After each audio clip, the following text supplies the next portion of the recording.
Let's get educated. That's why we're here, to bring you the stories impacting K-12 classrooms and college campuses. It's time for a little education. Hello, everyone, and welcome. I'm Katie Patrick, joined by Mr. David Fiorazzo. And it's the end of the week for us around here, so we made it to the end.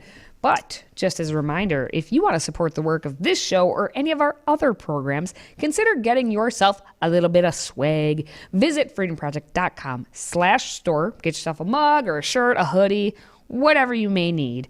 Again, it's freedomproject.com/store. All right, friends, again, it's time to grab your educated mug and your cappuccino or your pumpkin spice latte. And it's that special time to check in with Mr. Alex Newman to see what story he has to share with us this week. Hey, Alex. Thanks, guys. Good to see you. Interesting story out of Tennessee. The legislature there is considering separating themselves from the federal government when it comes to education. They're considering cutting off the flow of federal funds and in exchange restoring their sovereignty over the public school system there and ending federal mandates. Fascinating. Obviously, conservatives were pretty pleased, and quite a few liberals were very whiny. They think that it's totally fine, apparently, that children can't read or do math, but they know lots about gender and sexual orientation.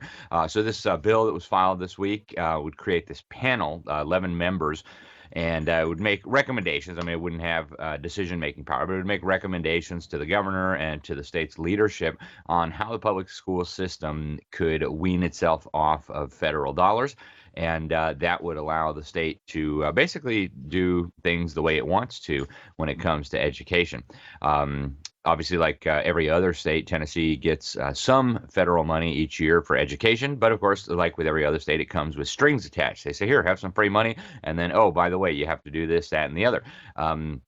Including testing, every kind of mandate you can imagine, gender stuff, even the gender of textbook writers is covered in these things. So that money that sounds free actually comes with these terrible, terrible strings or chains attached.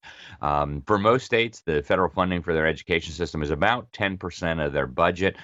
Tennessee gets about $2 billion a year, and I think their education budget's about $10 billion a year. So a little bit more for Tennessee than for other states.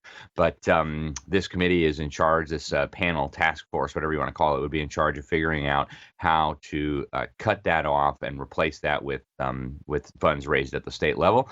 So the committee would be run by 6 legislators, 2 school superintendents, 2 teachers, and unfortunately it would be chaired by a lady who we've met before at the Newman Report, Education Commissioner Penny Schvinn.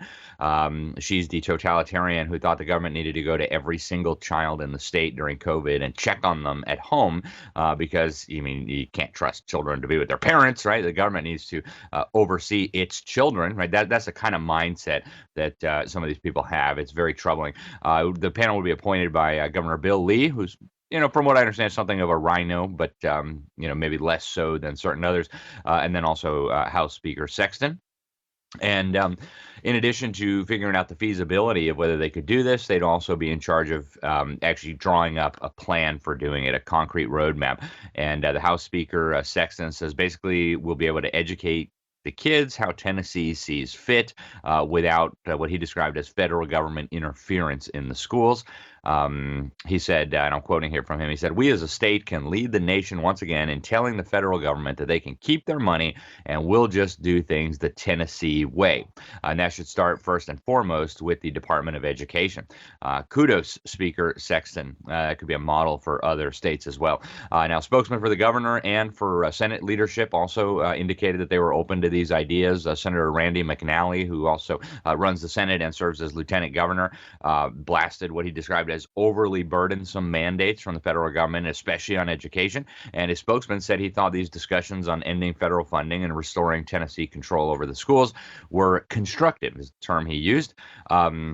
But as I mentioned at the start, a lot of whiny liberals who are happy with the status quo were whining because that's what they do.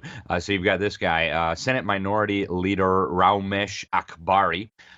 He purports to represent a district in Memphis where basically everybody's illiterate. I mean, if you look at the government's data, it is an absolute atrocity. I mean, no possible person in their right mind could think this was acceptable. But he says, and I'm quoting here from him, this federal funding, lifts up underserved students in rural schools and ensure that every kid gets warm meals during the school year. He says no matter how many studies they do, there will never be a scenario where it's a good idea to reject billions worth of federal funding for our students and teachers. Fortunately, that kind of lunacy is in the minority in Tennessee. These people don't have a whole lot of power at the state level. In Memphis, they do. That's why one of the reasons why the kids can't read. That's one of the reasons why it's one of the most violent cities in the entire United States. That's one of the reasons why the poverty rate is out of control, because they follow these kinds of dumb policies. But yeah, they want to keep this whole school fraud going. They want to keep the federal funds flowing, and they want to keep Joe Biden's boot on the schools of the state of Tennessee. Now, there are multiple plans being developed right now to get states out from under federal control. U.S. Parents Involved in Education, where Duke and I both serve on the advisory board, has been working on a plan for a while. They've got a plan for the federal government to stop it. Now they're working on plans for states to stop it. But it very much looks like, from what we've seen, that you could cut the federal funding, and actually you would save money because you wouldn't have to obey this dizzying array of endless mandates. Now, obviously, there's no legitimate reason for the federal government to be extracting money from all Americans to unconstitutionally pay for schools in Tennessee or any other state. Of course, the 10th Amendment makes that the responsibility of states and or the people. I would say the people.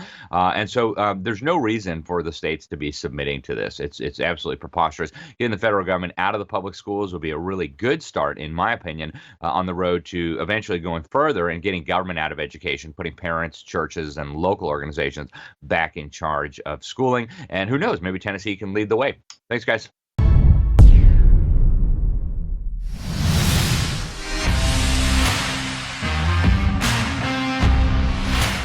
Is belief in God and the biblical worldview nearing extinction in America? According to a new and not exactly shocking study from the Cultural Research Center at Arizona Christian University, the answer is yes. Now, the disturbing results are the first study of Americans' worldview in the post-lockdown era of the last few years.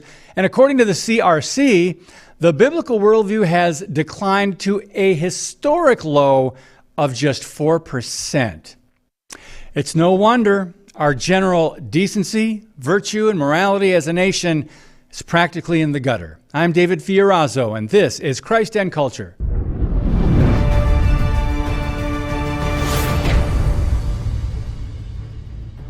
Now, every adult has a worldview, a lens through which we see the world, and a filter by which we make our decisions.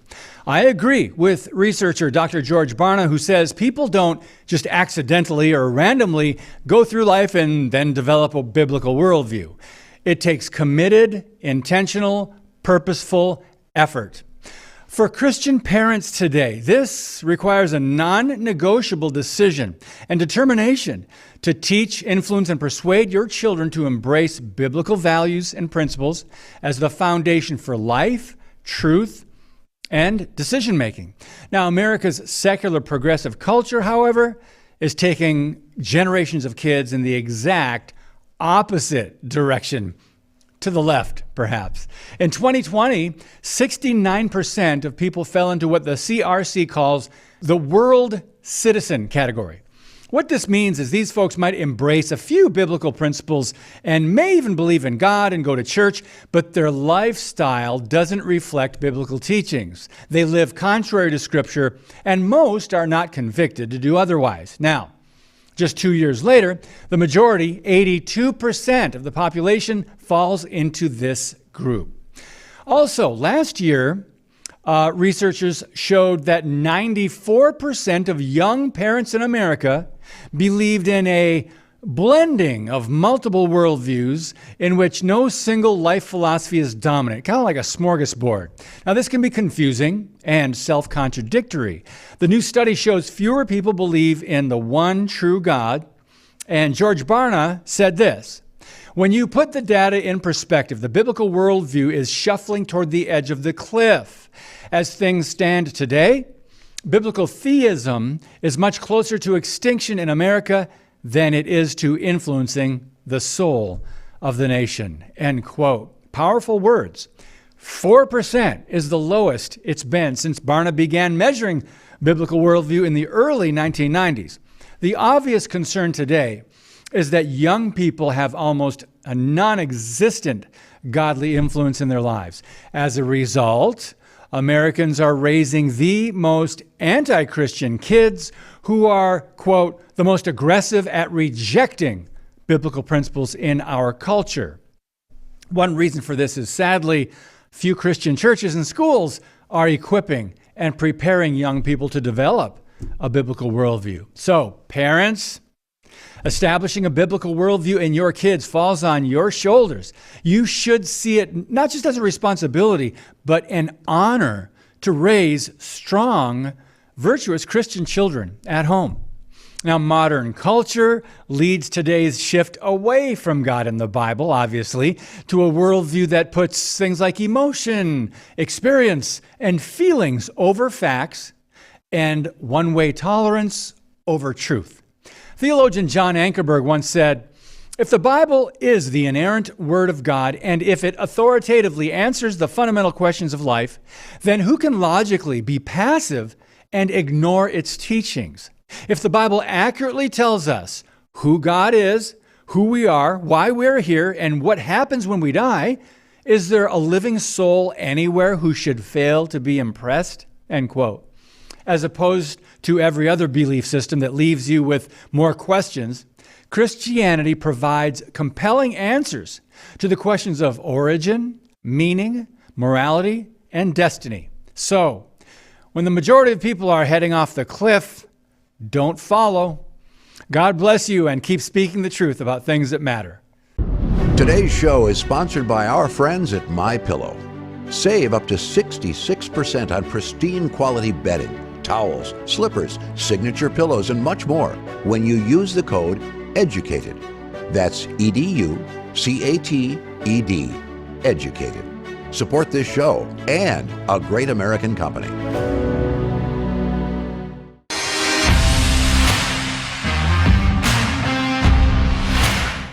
The way I understand my gender and the way that I want other people to understand my gender are two wildly different things. Because I, and certain people that I've talked to about this, understand the nuances and complicated relationships that I have with womanhood. So those are included when we think of me as a woman or say she, her. Like, those weird relationships are still understood. But almost everyone else, they don't have that. So they don't get to call me those things. To almost everyone else in real life, I am not a woman and I use they, them. But then because I will call myself a woman or use she, her, understanding the nuances of it all, I feel guilty when I feel bad about getting misgendered by people who should be using they, them and not thinking of me as a woman. I mean, they're not wrong, except they don't know they're not wrong. Well, how do you argue with that? No, seriously, how can you argue with that? Because this lady basically, I mean, she's basically stating, without stating, that she's cuckoo for Cocoa Puffs, but she wants you all to play along so she feels better about herself, only when she's calling herself a herself, but you can't know that with being a woman, but it's all right. This is the society we live in now, where feelings trump all logic and understanding. But hey, we're not going to stop there.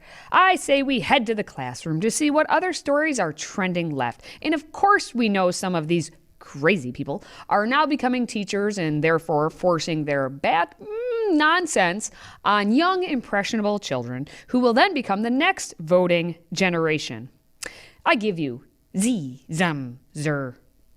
A lot of people were asking in the comments of my last couple of videos about my anchor charts. So I'm going to take a minute to show you guys what I was talking about. So here you can see a couple of other anchor charts that I have for mindfulness. And then there at the top are my anchor charts about my pronouns. It says, my name is Mixed Cogdill. My pronouns are Z, Zem, Zir, and Zirs. How to refer to Mixed Cogdill. Mixed C is my teacher. Z is multilingual. Students practice and speak Spanish with Zem. Zir hobby is learning languages. Okay. We can't get most students at a basic reading level. No one is proficient in reading these days. And yet we have this teacher out there trying to focus only on Z, Zer, Zim, Zam, Zoom, Za, Zoo, which isn't even a language. It is not English. Just teach what you are supposed to be teaching and not focusing so much on your pronouns for what you want to do and your feelings. But while some teachers may be obsessed with gender and pronouns, others are fixated on their white guilt, or should I say white guilt. In fact, one such teacher has joined a mentorship program to learn firsthand from Black women just how terrible she is and how she can stop causing damage to Black students. I am going to be beginning a mentorship where I am under the mentorship, actually, of some very strong, professional Black women who, that's what they do. They help others learn how to unpack their white violence. And why it's important to me is professionally, I am a teacher. I'm going back to work in the fall, and I want to be the best person and teacher that I can be. And I know change begins within first. But for me, in order for me to grow and nurture these young scholars who might be Black and brown, I have to unpack that white violence or I'm going to cause damage. Whoa. Let's first start with you not holding that black pen in the manner you are doing. That was rather white violent of you to do. Finally, speaking of white people being the devil, I want to introduce you to a woman who casually states, all white people are racist. That's just the way life is because you were born white. So here's the question. Does that mean that all white people can play the victim card now? Because, Lady Gaga said it. I was born this way. All white people are racist. Every single last one of them, all of them are racist. And I don't mean that to say like every single individual white person, if I talk to you, you would have some kind of racist ideology. I'm saying that as a white person, you uphold a system of racism by literally just being white. I believe if you're not spending your literal entire life dismantling racism, then you're contributing to its continuation. Yes, you're racist. Like, okay, we've established that. Now, what are you going to do to change it? Clearly, I'm going to listen to you and all of the wisdom that you are just speaking out to me. Being a white person, I am clearly racist, always have been racist, and I guess I will always be racist, even though you did say that the individual white person is like not being the racist right to you in the ideology, but it just doesn't matter. And you can't keep up with these people.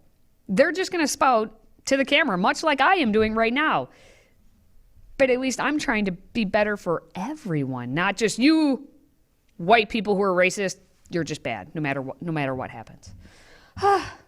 Well, that's going to wrap it up for this segment. But you can be sure, there will be plenty more craziness next week. Until then, stay sane. If you have a smartphone, tablet, Roku, or Apple TV, consider downloading the Freedom Project Media app. It's 100% free and includes all of our weekly shows, plus lecture series, archive programs, and award-winning animated videos for families like the Presidential Minute, Battles of America, and Heroes of the West. Don't rely on the social media giants to keep you informed. Simply download the Freedom Project Media app from your app store and allow notifications. And we'll let you know when a new video is ready.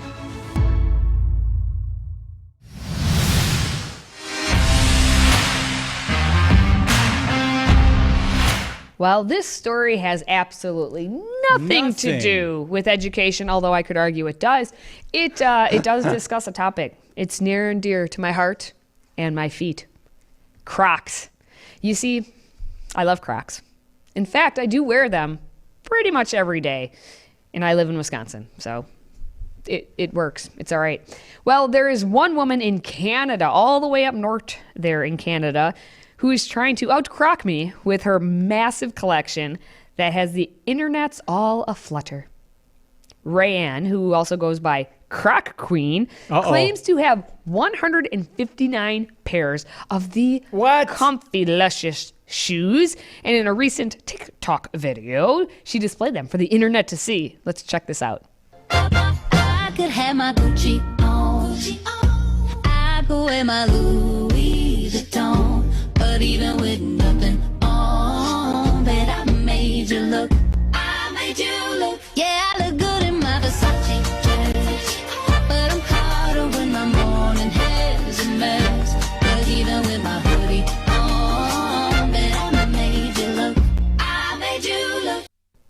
Some people have too much time on their hands. As a fun little bonus, Rayanne also has more than 700 gibbets, and I have no idea what... The little gibbets. Oh, jeez. They go into the shoe. Which are David. charms. Oh, okay. Charms that can be added into the holes in Crocs as a way of customizing them. Since 2002, Crocs have sold more than 850 million pairs of shoes and have generated a staggering 2.3 billion in annual sales. Katie, would you consider yourself a Croc head, as they are known apparently these days to your generation? I do not consider myself a Croc head because that's too close to crackhead. A little bit too close to home on that one. No. I love Crocs, but I'm also parsimonious. Look up the word. It basically means I'm frugal. I wear my one pair of Crocs out until the end, and it's just a plain black pair. I do have a brown pair. I do not have 159 pairs. Yeah. That's silliness. Those excessive. people are, that's excessive, obsessive, and that's a lot of money. I mean, I look for the steals and deals on Crocs. I'm not paying more than like $24.99. And up here in Wisconsin, we have a thing called Fleet Farm. That's where you go get them if they're on the primo sale. The fact that she also has the gibbets, kids do that. Like 7, 8, 10-year-olds put gibbets on their Crocs, but she is a grown woman, so maybe she. I am not. I'm not on that level, but Crocs are very comfortable. Okay. I will say I started riding the Croc train a long time before a lot of other people because I'm like, ooh, these are actually nice on my feet. We will take your word for it. You don't have a Crocs? Someday, if anyone would like to send David a pair of Crocs, what size foot are you? 9.5. All right. I will wear them on this show because you can't see them. And in the garden, in pretty much everywhere. Pretty soon you're going to be wearing them for everything. But and not while shoveling snow, I bet. Well, because they're holy. You can wear them to church, though. I have worn them a time or two while shoveling. Interestingly enough, they stayed very nice because they have a higher step to them, so I don't actually get snow. Anyway, you can wear them, as my husband says, in off-road mode because it has a nice support system for the back of your ankle, or you can flip that up and then make it more like a slide in. It's great. It's amazing. Crocs. All right, well, that's enough Croc talk for now. We're going to wrap up Educated for this week. David, I just taught you a thing or two, didn't I? You just learned so much. I am 9.5. Send him a pair. I'm Crocucated. You're Crocucated. Educated, yeah, and Crocs. Crocucated, here. All right, for Katie and myself, thank you for watching, listening, and sharing and supporting this show. Until next week, stay educated, America.